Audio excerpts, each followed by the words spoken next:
स्वागत है आप सबका मेरे YouTube चैनल पे जिसका नाम है मैथमेट।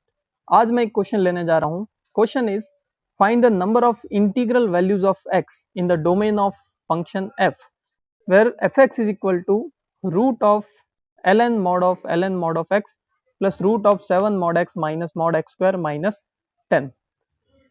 एक बात पहले से बता दूं कि इस चैनल पे मैं कुछ ऐसे क्वेश्चंस लूंगा जो हो पूरी तरह से कंसेप्ट से भरपूर, मतलब एक सिंगल क्वेश्चन लेकिन उसके अंदर जब बहुत सारे कंसेप्ट हो। अगर आप सीधे साधे सिंपल से क्वेश्चंस के शौकीन है जिसमें एक सिंगल कंसेप्ट हो तो फिर ये चैनल आपके लिए नहीं है। क्लियर है? चलिए, क्वेश्चन है अपना f x is equal to root of ln mod of x plus 7 mod x minus mod x square minus 10। हमें इसका डोमेन फाइंड करना है कि इसके डोमेन में कितने इंटीजर्स आएंगे। तो क्वेश्चन के स्टार्टिंग में ही देख लो कंसेप्ट आ गया अपना। क्या है कंसेप्ट? देखो कंसेप्ट है कि स्क्वायर रूट के अंदर हमेशा जो वैल्यू होती है वो always greater than equal to 0 होती है। यानी x हम ऐसा ही रख सकते हैं जिससे स्क्वायर रूट के अंदर greater than equal to 0 quantity बने, क्योंकि स्क्वायर रूट के अंदर कभी भी नेगेटिव नहीं आ सकता। अब हमारे क्वेश्चन में हमारे पास दो स्क्वायर रूट है। एक है root of ln mod of ln x, दूसरा है root of 7 mod x minus mod x square minus 10। तो हम पहले रूट की बात करते हैं। पहले रूट में है root of ln mod of x, तो ये क्या होना चाहिए? ग्रेटर देन इक्वल टू 0 होना चाहिए। अब ln का मतलब क्या है? log base e, natural log जिसको हम बोलते हैं। तो log base e mod of log base e mod x greater than equal to 0। अब ये क्या हुआ? ये log कहाँ गया? तो देखो log की प्रॉपर्टी के हिसाब से ये क्या बन जाएगा? e रेस टू 0 बन जाएगा। मतलब mod of log mod x is greater than equal to कितना हो गया? 1 हो गया। क्लियर है? चलिए आगे बढ़ते हैं। इसके बाद नेक्स्ट स्टेप अपना, तो हम यहां तक पहुंच चुके हैं कि log of mod x is greater than equal to 1 है। अब कंसेप्ट नंबर 2 आ गया जो शायद तुम लोगों को पता भी होगा कि अगर किसी का mod greater than equal to 1, for example मैंने लिया, अगर किसी का mod greater than equal to 1 है तो या तो वो क्वांटिटी 1 से बड़ी होगी या फिर वो क्वांटिटी माइनस 1 से छोटी होगी। ऐसे ही अगर किसी का मॉड 2 से बड़ा है तो या तो वो क्वांटिटी 2 से बड़ी होगी या फिर माइनस 2 से छोटी होगी। अपने पास वो क्वांटिटी क्या है? log mod x is greater than equal to 1 है। यानी log mod x या तो 1 से बड़ा होगा, ग्रेटर देन इक्वल टू 1 होगा, और less than equal to minus 1 होगा। ठीक है, शायद ये जो कंसेप्ट है वो कईयों को पता भी होगा। क्लियर है? चलो ओके, मालूम है। ठीक है, चलिए तो अपने पास आया क्या? log mod x is greater than equal to 1, यानी दो केस अपने बन गए। पहला case log mod x either greater than equal to 1 और log mod x is less than equal to minus 1। अब फिर से ये log गायब हो गया। कैसे गायब हुआ? ठीक है, ये क्या बन जाएगा? e की पावर 1 बन जाएगा और ये क्या बन जाएगा? e की पावर माइनस 1 बन जाएगा। यानी either mod x is greater than equal to e और mod x is less than equal to minus 1 हो गया। अब फिर से वही concept, mod x is greater than equal to e, मतलब या तो x e से बड़ा होगा या फिर x जो है वो माइनस e से छोटा होगा, जैसे उसमें हुआ था। दूसरा है कि mod x is less than equal to e की पावर माइनस 1। अब यहाँ पे एक तीसरा कंसेप्ट इंट्रोड्यूस हुआ। क्या है कि अगर mod y, जैसे एग्जांपल लिया मैंने कि if mod y is less than equal to 3, then y की वैल्यू माइनस 3 से लेके 3 के बीच में होती है। ठीक है, mod y अगर लेस देन इक्वल टू 1 है तो y की वैल्यू माइनस 1 से लेके 1 के बीच में होगी। ऐसे ही mod y less than equal to 3 तो y की वैल्यू माइनस 3 से 3 के बीच में। अब ये मैं यहाँ क्यों बता रहा हूँ? क्योंकि देखो यहाँ पे अपने पास क्या आ रहा है? mod x is less than equal to e raise to minus 1, और e रेस टू माइनस 1 का मतलब होता है 1 बाई e। तो mod x is less than equal to 1 by e, यानी x की वैल्यू माइनस 1 बाई e से लेके प्लस 1 बाई e के बीच में लाई करेगी। आया समझ में? तो देखिए यही अपना दो केस जो बने थे। ठीक है, तो ये जो अपना सेकंड केस है वो ये रहा। क्या है कि x की वैल्यू माइनस 1 बाई e से लेके e के बीच में, और पहले केस का आंसर पहले से अपने पास आ गया है कि x या तो e से बड़ा होगा या फिर x जो है वो माइनस e से छोटा होगा। आया समझ में? चलिए क्लियर है? तो यहां तक अपने पास डोमेन क्या आ रहा है? ये पूरा कि x या तो e से बड़ा या फिर माइनस e से छोटा या फिर x माइनस 1 बाई e से लेके e के बीच में है। क्लियर है? चलिए नेक्स्ट है, और क्या कंसेप्ट है? अब देखो लॉग के भी कुछ कंसेप्ट होते हैं कि लॉग के अंदर की वैल्यू जो है वो हमेशा पॉजिटिव होनी चाहिए। इवन लॉग के अंदर हम जीरो भी नहीं रख सकते।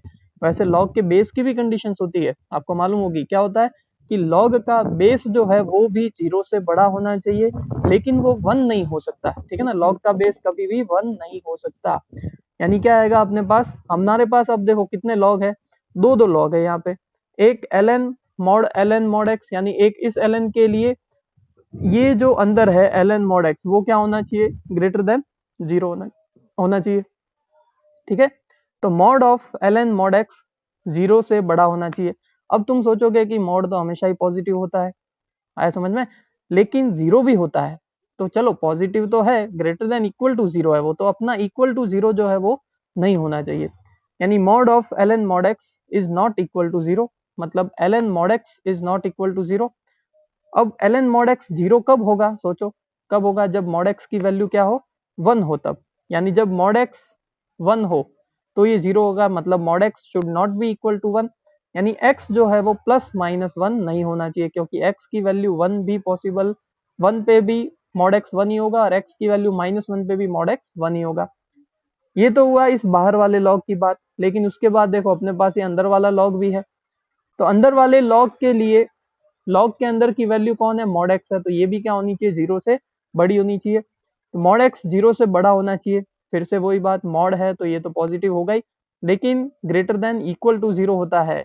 तो ग्रेटर देन 0 तो है, लेकिन इक्वल टू 0 ये नहीं होना चाहिए, ठीक है। तो mod x should not be equal to 0, मतलब x is not equal to 0, क्योंकि mod x तभी 0 होता है जब x इक्वल टू 0 होता है। तो ये हुआ अपने क्वेश्चन का पहला पार्ट, ठीक है। अभी तो आप थक गए होंगे काफी कि एक क्वेश्चन के 2 पार्ट है, उसका पहला पार्ट ही इतना कॉम्प्लिकेटेड है। तो अभी से अगर आपने दिमाग थका दिया हो तो तुम रहने दो, ये तुमसे नहीं हो पाएगा। क्लियर है, चलो आगे बढ़ते हैं फिर। नेक्स्ट है अपना सेकंड पार्ट। क्वेश्चन का सेकंड पार्ट क्या है, root of 7 mod x minus mod x square minus 10, ठीक है। फिर से अपना कंसेप्ट नंबर 1 क्या होता है, कंसेप्ट 1 कि किसी भी स्क्वायर रूट के अंदर की वैल्यू जो है वो हमेशा ग्रेटर देन इक्वल टू 0 होनी चाहिए, जो हमने क्वेश्चन के स्टार्टिंग में ही डिस्कस कर लिया। तो अपने पास आया ये 7 mod x minus mod x square minus 10 should be greater than equal to 0। मैंने इसको रीअरेंज किया, पहले x स्क्वायर वाले टर्म लिखे, फिर x वाला टर्म लिखा, फिर कांस्टेंट टर्म लिखा, is greater than equal to 0। एक और चीज मैंने यहाँ पे की, क्या किया कि जो ये माइनस था mod x स्क्वायर के आगे, उसको हटाने के लिए पूरी इन इक्वेशन को मैंने माइनस से मल्टीप्लाई कर लिया। तो ये जो माइनस mod x स्क्वायर है वो प्लस mod x स्क्वायर हो गया, plus 7 mod x minus 7 mod x हो गया, और प्लस 10 का माइनस 10 हो गया। अब ग्रेटर देन इक्वल टू 0 का क्या बन जाएगा, ये लेस देन इक्वल टू 0, क्योंकि जब भी नेगेटिव नंबर से किसी इन इक्वेशन को मल्टीप्लाई करते हैं तो साइन चेंज हो जाता है। तो ये बना अपना mod x square minus 5 mod x minus 2 mod x plus 10 is less than equal to 0। Split किया, दो फैक्टर किए, तो mod x minus 5 into mod x minus 2 is less than equal to 0। तो यहाँ आया। अब इस तरह से इन इक्वेशन, जो क्वाड्रेटिक इन इक्वेशन है, उसको सॉल्व कैसे करते हैं, तो ये है अपना बनाता है क्या, कॉन्सेप्ट नंबर 5। फॉर एग्जाम्पल अगर आता मान लो y minus 2 into y minus 3 is less than equal to 0, इसको हमें सॉल्व करना है। इवन यहाँ पे 2 की जगह 3 फैक्टर 4 फैक्टर चाहे कितने ही फैक्टर हो, उसको हम इसी मेथड से सॉल्व करते हैं, ठीक है। तो हम क्या करेंगे, एक नंबर लाइन बनाएंगे। तो देखो यहाँ पे नंबर लाइन बनाई मैंने, पहली जो फैक्टर है, पहला जो फैक्टर है उसका रूट क्या है 2, दूसरा फैक्टर का रूट क्या है 3। तो मैंने 2 और 3 को इस नंबर लाइन पे डिनोट कर दिया, ठीक है। 2 और 3 को नंबर लाइन पे डिनोट कर दिया। अब क्या करेंगे, हम इस नंबर लाइन की इस साइड से, मतलब कौन सी साइड, राइट हैंड साइड से हम साइन लगाना चालू करेंगे। पहले हमेशा प्लस लगाना है, फिर माइनस, फिर प्लस, और फिर अगर कोई फैक्टर है तो फिर वापस माइनस आएगा, फिर वापस प्लस आएगा।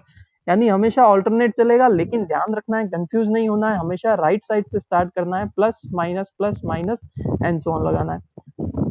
अब कौन सा रीजन सेलेक्ट होगा तो वो डिपेंड करता है इस साइन पे। ये साइन क्या है, अभी देखो इसको रीड करो, कैसे रीड करोगे, y minus 2 into y minus 3 is less than equal to 0। यानी हमने क्या बोला, less than equal to 0। Less than equal to 0 का मतलब नेगेटिव, नेगेटिव का मतलब होता है माइनस। तो जहां पे ये माइनस सिंबल है वो रीजन अपना इनइक्वालिटी का रीजन होगा। यानी y की वैल्यू इस केस में क्या हो जाएगी, 2 से लेके 3 के बीच में हो जाएगी। फॉर ये अपना एग्जांपल हो गया कॉन्सेप्ट का। लेकिन अपने पास क्या है, mod x माइनस 5 और mod x माइनस 2। तो एक तरह से अपना y कौन है, mod x है। दो रूट कौन कौन से हैं, एक है 2 एक है 5, ठीक है। प्लस माइनस प्लस लगाया, same less than equal to 0 वाला सिंबल आ रहा है, मतलब माइनस वाला सिंबल लेंगे, यानी 2 से लेके 5 के बीच में। तो मॉड एक्स की वैल्यू अपने क्या आ गई, 2 से लेके 5 के बीच आ गई। आया समझ में? ठीक है, तो मॉड एक्स की वैल्यू 2 से 5। अब इसको भी कैसे सॉल्व करेंगे, तो ये भी एक बहुत ही इंपॉर्टेंट कंसेप्ट है। ठीक है, चलिए देखते हैं कैसे सॉल्व किया जाता है ऐसे क्वेश्चन को। जैसे फिर एक कॉन्सेप्ट लिया मैंने, कॉन्सेप्ट नंबर 6, एग्जाम्पल समझाया। जैसे मान लो अगर होता कि मॉड वाई 2 से लेके 3 के बीच में है, अगर किसी का मॉड 2 से 3 के बीच में है, यानी वो किसी या वो वैल्यू जो है वो 2 से 3 के बीच में हो सकती है, या फिर -3 से लेके -2 के बीच में भी हो सकती है। अक्सर ये लोग दूसरा जो पार्ट है उसको भूल जाते हैं और डायरेक्ट मॉड को हटा लेते हैं। ऐसा नहीं करना है, क्योंकि देखो नंबर ऑफ सॉल्यूशन वाले जितने भी क्वेश्चन है उसमें एक एक सॉल्यूशन अपना मैटर करता है। अगर तुमने पूरी मेहनत की और किसी एक पार्ट को स्किप करके अगर नंबर ऑफ सॉल्यूशन सपोज करो 5 निकाले, लेकिन जो पार्ट स्किप किया वहां से भी कुछ सॉल्यूशन आ रहे हैं, तो ठीक है, तो तुम्हारे नंबर ऑफ सॉल्यूशन वाले क्वेश्चन तो गया। आया समझ में? तो ऐसे केस में हमको ध्यान रखना है, सारे केसेस जितने भी केसेस पॉसिबल है उन सबको इंक्लूड करना है। क्लियर है? तो ये अपना कंसेप्ट नंबर 6 है। तो हमारा क्वेश्चन क्या आया था, फाइनल क्या आया था हमारा, कि मॉड एक्स जो है वो 2 से लेके 5 के बीच में है। ठीक है, मॉड एक्स अपना 2 से लेके 5 के बीच में। तो देखो ये है अपना मॉड एक्स 2 से 5। तो ऊपर वाला कंसेप्ट देख के बताओ क्या होगा, एक्स की वैल्यू या तो 2 से लेके 5 के बीच में होगी, या फिर एक्स की वैल्यू -5 से लेके -2 के बीच में होगी। आया समझ में? तो ये अपनी आ गई एक्स की वैल्यू इस दूसरे स्क्वायर रूट को सॉल्व करके। पहले स्क्वायर रूट को सॉल्व करके वो बड़ा सा आया था, दूसरे स्क्वायर रूट को सॉल्व किया तो ये आया। ठीक है, अब क्या करेंगे हम, क्या हुआ, बहुत ज्यादा हो गया, चलो ठीक है, चलो थोड़ा क्लियर है। ओके, चलो अब फाइनल क्या करना है अपने को, इसके फाइनल सॉल्यूशन निकालना है, इसका फाइनली डोमेन निकालना है। तो देखो एक एक करके जितने भी आंसर आए उन सबको हम नंबर लाइन पे रिप्रेजेंट करेंगे। तो देखिए सबसे पहला हमारा क्या आया था कि x is greater than equal to E है, या फिर x is less than equal to minus E है, या फिर x जो है वो -1/e से लेके e के बीच में है। क्लियर है? तो देखो ये अपना शो कर रहा है greater than equal to E, ये पार्ट शो कर रहा है अपना less than equal to minus E, और ये पार्ट अपना शो कर रहा है -1/e से लेके +1/e के बीच का रीजन। ये नंबर लाइन पे रिप्रेजेंट हो गया। अब ध्यान रखना यहाँ पे डॉट्स क्यों लगाए हैं, क्योंकि ये सारी की सारी वैल्यूज भी इंक्लूड हो रही है। अगर इंक्लूड नहीं होती तो फिर यहाँ पे क्या बनता, होल बनता। आया समझ में? चलो सेकंड सॉल्यूशन अपना आया था क्या, कि x जो है वो not equal to +-1 and not equal to 0। तो देखो यहाँ पे -1 पे मैंने एक होल बना दिया और 1 पे भी होल बना दिया, मतलब ये दोनों इंक्लूड नहीं करना है अपने आंसर्स में। क्लियर है? चलिए थर्ड सॉल्यूशन अपना क्या आया था कि x जो है वो 2 से लेके 5 के बीच में है, या फिर x -5 से लेके -2 के बीच में है। ठीक है, तो देखो 2 से लेके 5, अब 2 और e में कैसे कंपेयर करोगे, e का मतलब होता है 2.77 अराउंड। ठीक है, यानी e की वैल्यू 2 से थोड़ी बड़ी होती है। क्लियर है? तो ये अपना देखो 2 से लेके 5 वाला रीजन ये हो गया, और दूसरा -5 से लेके -2 वाला रीजन मतलब ये हो गया। इसको भी हमने नंबर लाइन पे रिप्रेजेंट किया। अब फाइनल हमें क्या करना है, सबका कॉमन लेना है। ठीक है, चलिए देखिए कॉमन लिया है नेक्स्ट स्टेप में, ये हो गया सबका कॉमन। जो शेडेड रीजन ब्लैक मार्कर से दिख रहा है वो है सबका कॉमन। ठीक है, तो कॉमन पार्ट अपना क्या आ रहा है, एक आ रहा है -5 से लेके -e के बीच का, ये है -5 से लेके -e के बीच का, और दूसरा आ रहा है e से लेके 5 के बीच का। तो डोमेन अपना हो गया x बिलोंग्स टू -5 से लेके -e दोनों इंक्लूडिंग, यूनियन e से लेके 5 यहाँ भी दोनों इंक्लूडिंग। लेकिन अपने को फाइंड क्या करना था कि नंबर ऑफ इंटीजर्स कितने हैं उसके अंदर। तो सबसे पहला तो -5 खुद हो गया, तो एक -5, फिर -4, -3, -2 आएगा या नहीं आएगा, नहीं आएगा। क्यों? क्योंकि -e की वैल्यू -2.7 अराउंड होती है। तो इस ब्रैकेट में टोटल 3 इंटीजर हुए। ऐसे ही इस वाले पार्ट में 3, 4, 5 3 इंटीजर यहाँ हुए, मतलब टोटल इंटीजर्स कितने हो गए, टोटल 6 हो गए। आया समझ में? तो आई होप आपको मेरा ये वीडियो पसंद आया होगा। इसी तरह से मैं हर दिन एक ऐसा क्वेश्चन लूंगा जो पूरी तरह से कंसेप्ट से भरा हुआ हो। क्लियर है? तो मेरे वीडियो को शेयर कीजिए, सब्सक्राइब कीजिए मेरे चैनल को, वीडियो को लाइक कीजिए, अपने दोस्तों में इस वीडियो को शेयर कीजिए। ठीक है, अब क्यों करना है? क्योंकि मैंने कह दिया मतलब कह दिया। चलिए फिर।